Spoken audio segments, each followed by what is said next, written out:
Bring in Norway's Minister of Finance and former NATO Secretary General Jens Stoltenberg.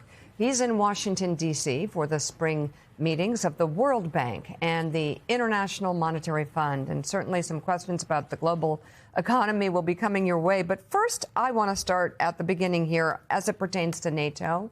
How would you characterize the relationship between the United States and its NATO allies and where it's heading?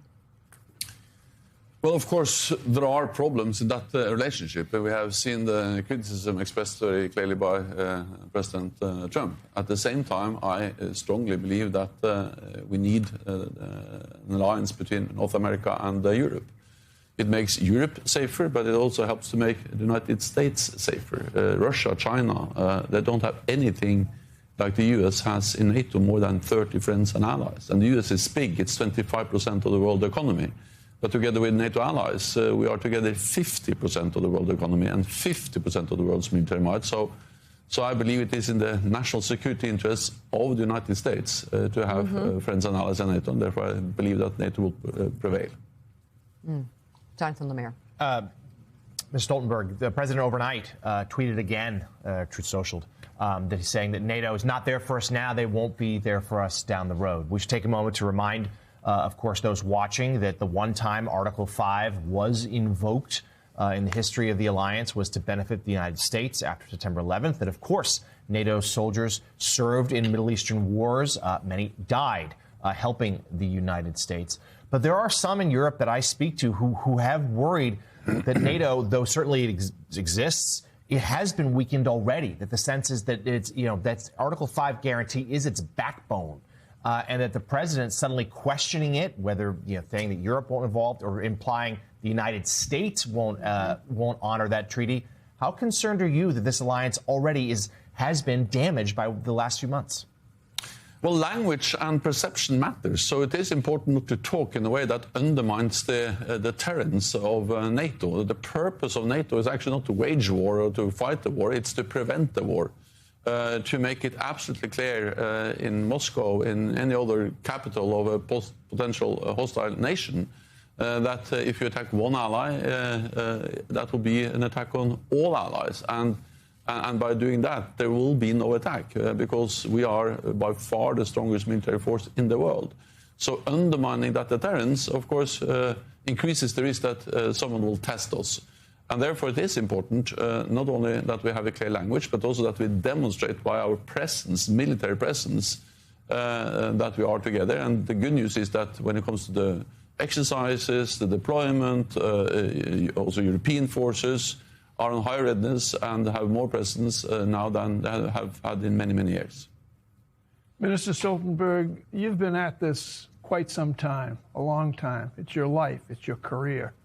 Could you take a moment and tell us what you think of the view of Europe to America from 2 years ago and the view of America from Europe today? Well, some Europeans are, of course, a bit in doubt when it comes to the commitment from the U.S. side. But and there are different views among Europeans, different European countries. But fundamentally, Europe wants an alliance with the United States because it has prevented war and a military attack on all NATO allies for all these years. And that doesn't mean that we agree on all issues. It doesn't mean that we have some serious crisis, going back to the Suez crisis in the 50s, or when France left the military cooperation in NATO, or the Iraq War. But we have always been able to overcome these disagreements and then stay together because it makes us safer. And if I can just briefly add, that also applies for the United States. I'm from Norway. We have a border with Russia. Just on the other side of that border, we have the highest concentration of nuclear weapons in the world, with submarines, with missiles, with bombers. Those missiles are not directed at Norway. They are directed at New York, at Washington, and the United States. But Norway helps to track the submarines, to monitor the missiles, and to give U.S. a lot of information, which helps you with homeland defense. So it's not only about resources, but also about geography that actually helps to make U.S. safer by having a strong NATO. Minister, there are reports today that some are pushing behind an effort to add more Europeans to the command and control structure of NATO to strengthen the alliance in the case that the United States is not the reliable partner that it once was. I think people are calling it European NATO. Could you tell us a little bit about that effort and what you know about it and how likely it is to move forward? So I don't know anything about that specific information, but what I do know is that for years the US and also NATO has called for more European contributions to NATO. And the good news is that European allies are really stepping up. They have significantly increased their defense spending. The Baltic countries, Poland, Norway, we are actually now spending a bigger share of our GDP on defense than the United States. So things are changing. Part of that could also, of course, be to take more responsibility for some for logistics, command and control, and many other elements of the NATO alliance. But I leave it to those who are in charge in NATO now to comment on the specific efforts. Minister, you'll have to forgive me. I'm a little slow sometimes. I'm just a dumb country lawyer. But did you just say that NATO spends more money on its military by GDP than the United States of America, a higher percentage of its GDP on military than the United States of America?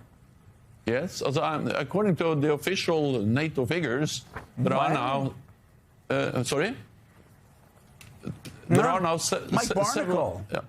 It's Poland. It's Poland. No, it's the Baltic countries. They of course, their GDP is smaller than the GDP of the United States. So in absolute money, of course, the United States is still by far the biggest defense spender. But that is actually as it should be. But measured against GDP, which is the way we measure defense spending in NATO, there are now several NATO allies which are spending more, a higher percentage of the GDP on defense. But again, that's also okay. That's exactly what we have asked for. Yeah. I'm only saying that different U.S. presidents, they have been very critical against Europe not spending enough on NATO. I was at the Wales summit in 2014 when President Obama convinced European allies to commit to spend 2% of GDP. At that time, there were only 3 allies, the United States, United Kingdom and Greece, that spent 2% of GDP. Now all allies meet that target, and more are moving towards 3.5%. So this is fundamentally changing, and Europeans are now investing much more, and also they have more troops, higher readiness, more modern capabilities, and a lot of that stuff is actually bought from the United States, so it actually helps to secure also jobs in the U.S.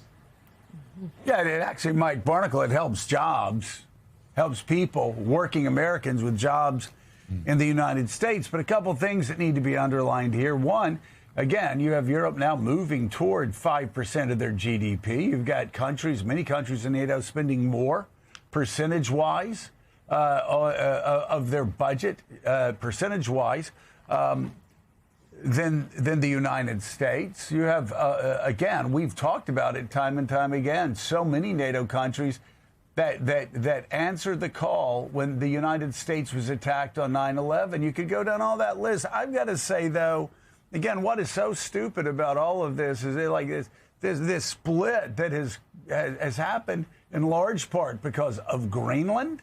I mean, are we kidding?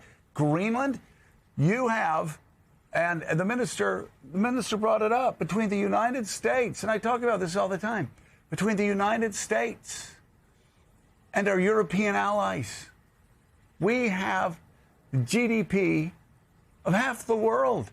You add our other allies, and my gosh, we dwarf Russia. I mean, Texas has a bigger GDP than Russia, but China, nobody can compete with us when we stand shoulder to shoulder with our NATO allies. The Soviet Union couldn't do it. Nazi Germany, when we stood shoulder to shoulder with our European allies, couldn't do it. So this is constant obsession with trying to find an excuse to throw NATO to the side and side up instead to Vladimir Putin. People like Viktor Orban, that's insanity. It is also putting the United States on the wrong side of history. Yep. Joe, you're talking about a country, the United States of America, that is led by a group of amnesiacs and has been led by a group of amnesiacs for several years. We don't know our own history. The roots of NATO were born in the years after World War II. It's been the most effective alliance ever created in any country, an alliance between the United States and much of Europe. And Ambassador Stoltenberg, I was wondering if you could speak to the importance of that alliance, the roots of that alliance, and the dangers in ripping up those roots without any explanation from Washington, D.C., other than, oh, we don't like Greenland. We wanted Greenland, and they don't want us to have Greenland, so we're done. It's ridiculous. Well, of course, we take the messages coming from Washington seriously, and that's also the reason why I think that partly this is about actually take actions like investing more, and Europeans have really started over the last years to do that. But the second thing I think it's important that European countries are doing to preserve NATO is to actually spend time and to lay out exactly how it is in the interest of the United States to have a strong NATO. And you see the map up there, you see the land border with Finland, but also with Norway, and then the sea border, and it's actually in the Barents Sea, north of Kola, that you have the highest concentration of nuclear submarines. And of course, oceans doesn't protect the United States in the age of intercontinental ballistic missiles and advanced nuclear submarines. But to have Norwegian, Danish naval capabilities to follow the submarines helps to make you safer.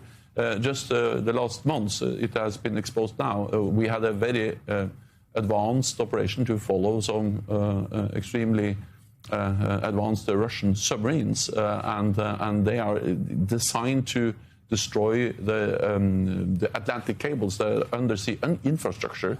And of course, this is also about protecting the U.S. to protect that critical undersea infrastructure. So all these are examples of that we are stronger together. We preserve peace when we stand together. We should not undermine that. You're Minister of Finance, and you're here for the IMF. When you think about the U.S. economy, you look, our stock markets are now up despite being at war, despite oil being up so high. Like, what do you make of the resiliency of the U.S.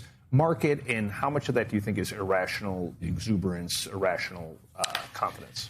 I'm very careful commenting on the market, but it is a paradox that we have all the uncertainty described, for instance, in the latest IMF outlook that was published, I think, yesterday. It's showing that there's enormous uncertainty, showing that if this war continues, we have to expect, of course, sustained high energy prices, even higher.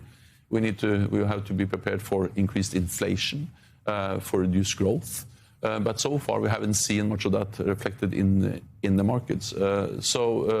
So yeah, there is uncertainty. I think that as politicians, what we should do is that we need to keep order in our own economies. That's the best way to be prepared for more uncertainty out there in the global economy. Norway's Minister of Finance and former NATO Secretary General Jens Stoltenberg, thank you very much for being on the show this morning. We appreciate it.